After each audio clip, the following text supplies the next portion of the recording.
بسم الله الرحمن الرحيم. تبارك الذي بيده الملك وهو على كل شيء قدير، الذي خلق الموت والحياة ليبلوكم أيكم أحسن عملا، وهو العزيز الغفور، الذي خلق 7 سماوات طباقا، ما ترى في خلق الرحمن من تفاوت، فارجع البصر هل ترى من فطور، ثم ارجع البصر كرتين ينقلب إليك البصر خاسئا وهو حسير، ولقد زينا السماء الدنيا بمصابيح وجعلناها رجوما للشياطين، وأعتدنا لهم عذاب السعير، وللذين كفروا بربهم عذاب جهنم وبئس المصير.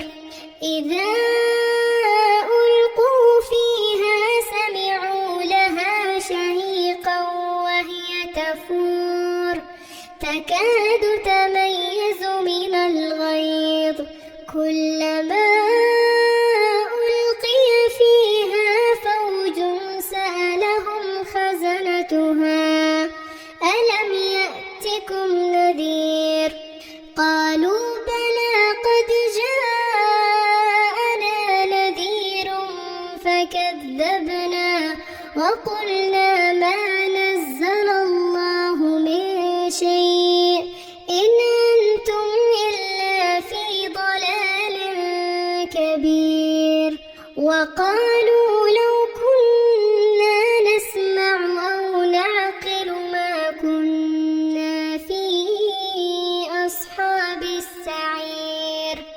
فاعترفوا بذنبهم فسحقا لأصحاب السعير.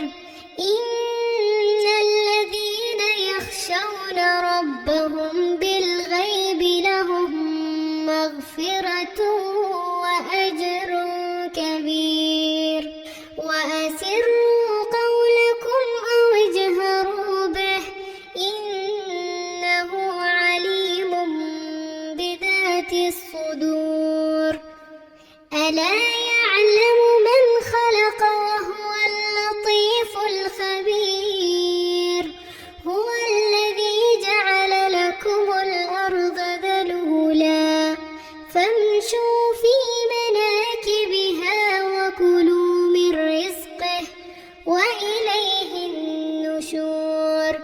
أأمنتم من في السماء أن يخسف بكم الأرض فإذا هي تمور، أم أمنتم من في السماء أن يرسل عليكم حاصبا، فستعلمون كيف نذير. ولقد كذب الذين من قبلهم فكيف كان نكير، أولم يروا إلى الطير فوقهم صافات ويقبضن ما يمسكهن إلا الرحمن إنه بكل شيء بصير. أمن هذا الذي هو جند لكم ينصركم من دون الرحمن إن الكافرون إلا في غرور. أمن هذا الذي يرزقكم إن أمسك رزقه بل لجوا في عتو ونفور. النور أفمن يمشي مكبا على وجهه أهدى أمن يمشي سويا على صراط مستقيم قل هو